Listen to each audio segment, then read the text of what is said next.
Hi friends, welcome to Yummy Lifestyle.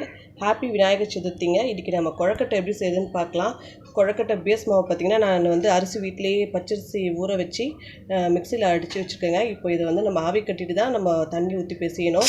அதுக்கு தேவையான பொருள் பார்த்திங்கன்னா பச்சரிசி மாவு வந்து ஒரு உழக்கெடுத்து அந்த மாதிரி மாவை ஆக்கி வச்சுருக்கேங்க. தேவையான அளவு உப்புங்க. 3 பூரணம் பண்ண போகிறேன் நான். ஒன்று தேங்காய் பூரணம், ஒன்று வேர்க்கடலை பூரணம், ஒன்று எள்ளு பூரணம். அதுக்கு தேவையான அளவு வெல்லம் எடுத்து வச்சுருக்கேன். ஏலக்காய், நெய் தேவையான அளவு எடுத்துக்கோங்க.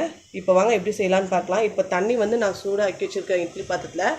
இந்த வாழைல போட்டு செஞ்சிங்கன்னா ரொம்ப நல்லாயிருக்கும். இதில் மாவை வச்சு நம்ம ஆவி கட்டிக்கலாம். இப்போது பாருங்க, மாவெல்லாம் வச்சாச்சு.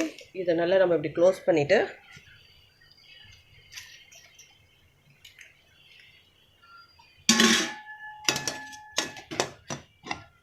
வேக வச்சிடலாம். வேக வச்சுட்டு பார்க்கலாம் ஃப்ரெண்ட்ஸ்.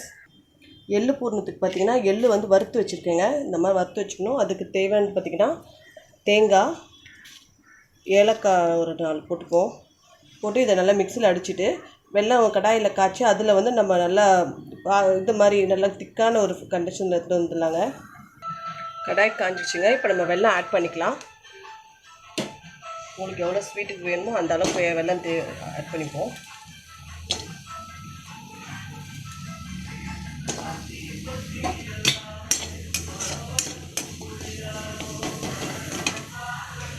கொஞ்சம் லைட்டாக தண்ணி ஊற்றிப்போம்.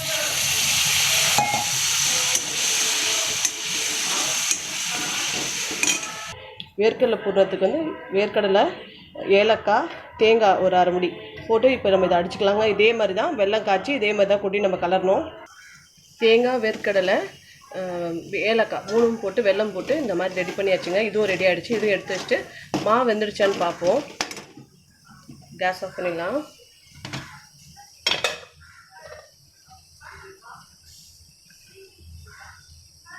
மாவு இன்னும் கொஞ்சம் வேகணுங்க. அப்போ தான் நல்லாயிருக்கும். மாவு தண்ணி ஊற்றி பிசைஞ்சால் இன்னும் கொஞ்சம் நேரம் வேகட்டும். மாவு வெந்துச்சா பார்க்கலாங்க. மாவு வெந்துடுச்சு. இந்த மாதிரி உருண்டை இப்படி மாதிரி உருட்டுனா பதம் தெரியும். வெந்துடுச்சு, மாவு வெந்துடுச்சு. எடுத்துடலாம். இப்போது மாவு பேசியே தண்ணி வச்சிடலாங்க. மாவு எடுத்து வச்சுங்க. இப்போ நம்ம வந்து மாவு பிசைஞ்சிடலாம். அதுக்கு தேவையான பார்த்திங்கன்னா சுடு தண்ணி வச்சுருக்கேன். 1 ஸ்பூன் ஆயில் விட்டுணும். இல்லை உப்பு தேவையான அளவு, எண்ணெயை நம்ம இதில் கலந்துக்கலாங்க. இந்த மாதிரி பிசைஞ்சிங்கன்னா மாவு ரொம்ப சாஃப்டாக இருக்கும். தேவையான அளவு சால்ட்டு,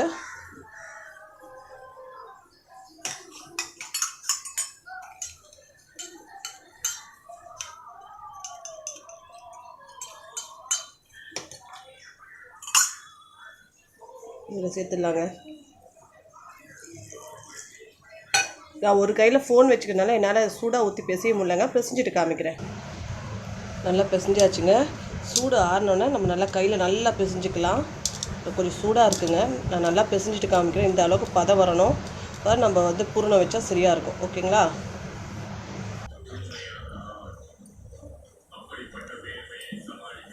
கொஞ்சம் மாவு எடுத்து நம்ம இந்த மாதிரி சொப்பு மாதிரி செஞ்சு வச்சுக்கணுங்க. இந்த மாதிரி செஞ்சுட்டு நம்ம தேவையான பூரணத்தை என்ன பூரணம் வேணுமோ இதில் வச்சுக்கலாம். நான் எள்ளு பூரணம் வைக்கிறேன். இப்போது இந்த அளவுக்கு உள்ளே ஃபில் பண்ணிப்போம். இதுக்கு அச்சுலாம் கூட இருக்குது. நம்ம அச்சு இருந்தாலும் நீங்கள் செஞ்சுக்கலாம். சேர்த்து எல்லாம் ஒன்றா க்ளோஸ் பண்ணி இந்த மாதிரி ஷேப்பில் வர வைக்கணும்.